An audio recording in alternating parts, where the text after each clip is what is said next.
તો બમ્પર સ્ટોકમાં આજે હું આપના માટે લઈને આવ્યો છું બાયોકોન. પહેલાં તો મંથલી ચાર્ટ્સ તમને બતાવી દઈએ. હું 1 મહિનાના ચાર્ટ્સ તમારા માટે લઈને આવ્યો છું કે જેમાં એક બહુ ઇન્ટરેસ્ટિંગ સપોર્ટ એરિયા લઈ અને ત્યાંથી આગળ વધવાની કોશિશ. આ ચાર્ટ્સ તમે જે જોઈ રહ્યા છો તે 1 મહિનાના ચાર્ટ છે.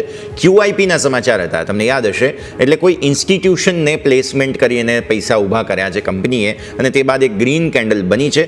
અને જે સપોર્ટ એરિયા છે તે સપોર્ટ એરિયાને બહુ ધ્યાન પર રાખવાનો છે. ગ્રાફિક્સના માધ્યમથી હવે તમને સમજાવું. 320નું એ જે લાઇન તમે જુઓ છો ને, એ 320 આસપાસની છે, જ્યાંથી વારંવાર સપોર્ટ લઈને ઉછાળો આપી રહ્યો છે બાયોકોન. પ્લસ QIP તમે જાણો છો કે હમણાં જ બંધ થયો છે. આજે જે હમણાં યોમિકે પણ સમાચાર આપ્યા તે પ્રમાણે મેં ખરીદવાની સલાહ એટલા માટે આપી છે કારણ કે ચીનમાં બાયોટેકનોલોજીનું સેક્ટર બહુ બૂમ કરી રહ્યું છે અને ભારતમાં પણ તેનો ફાયદો સ્વાભાવિક છે કે મળશે. એટલે બાયોટેકનોલોજીસની અંદર, અને આપણે જાણીએ છીએ કે બાયોકોન જે છે તેના નામમાં જ બાયો છે, એટલે બાયોલોજિક્સમાં બેઝિકલી એમનું કામ છે. તો ખરીદવાની સલાહ આપું છું. ટાર્ગેટ તમારા સ્ક્રીન પર લઈને આવીએ 465ના, જે 52 વીક હાઈ ઓલરેડી છે એ જ. થોડા લાંબા ગાળાના, કારણ કે સ્લો મૂવિંગ કાઉન્ટર છે.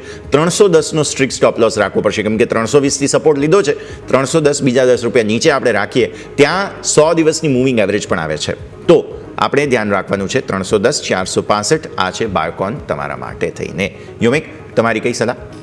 જે બિલકુલ મારા તરફથી આજે રહેશે એ છે ઓટો ઇન્ડસ્ટ્રીમાંથી મારુતિ ઉપર આપણે ફોકસ કરીશું. કારણ કે આપણે જોયું છે છેલ્લા 4 થી 5 દિવસથી આપણને શેરમાં હાયર હાઈ અને હાયર લો ફોર્મેશન બધું જોવા મળ્યું છે. સ્ક્રીન ઉપર આપણે ચાર્ટ સૌથી પહેલાં બતાવીશું. એમાં તમે નજર કરો તો તમને અહીંથી છેલ્લા 5 દિવસથી હાયર હાઈ ફોર્મેશન બધું જોવા મળે. જે ટ્રેન્ડ લાઇન છે એનું બ્રેકઆઉટ જોવા મળ્યું છે. નીચે સતત સપોર્ટ મળી રહ્યો છે ટ્રેન્ડ લાઇનનો. અને બીજી વસ્તુ કે ડબલ બોટમ અહીંયાથી નીચે તમને બનતા જોવા મળે છે. અને ત્યાંથી તમને મજબૂત સપોર્ટ મળ્યા બાદ હાયર હાઈ હાયર લો ફોર્મેશન બન્યું છે. એ જ કારણથી આપણને સ્ટોકમાં વધારે તેજી જોવા મળી શકે. પાસ્ટમાં પણ તમે જોશો કે જ્યારે પણ આપણને તેજી આવતી હોય સ્ટોકમાં ત્યારે કન્ટિન્યુ ઘણા દિવસો સુધી યથાવત જોવા મળતી. અને આ સ્ટોક આપણે એટલા માટે પસંદ કર્યો કારણ કે ટેકનો ફંડા છે. આપણે ટેકનિકલ પ્રમાણે આપણે જોયું કે આપણને સારી એવી મજબૂતી છે. ફંડામેન્ટલ એ પણ છે કે જે રેર અર્થ જે જાતું રેર અર્થ મેગ્નેટ કે જેનું આપણને સોલ્યુશન ક્યાંક ને ક્યાંક સપ્લાય ચેઇન શિફ્ટ થતી જોવા મળી શકે, કારણ કે ઓસ્ટ્રેલિયા એક ઓલ્ટરનેટિવ ઓપ્શન છે. એટલે એ જ કારણથી આપણને સ્ટોકમાં સારી તેજી જોવા મળી અને આગળ પણ જોવા મળી શકે છે. હવે ટાર્ગેટની વાત કરીએ તો ટાર્ગેટ આપણે અહીંયાથી 13,460 જે આપણે હાઈ બન્યા હતા ઓલ ટાઈમ, ત્યાં આપણને લેવલ જોવા મળી શકે છે.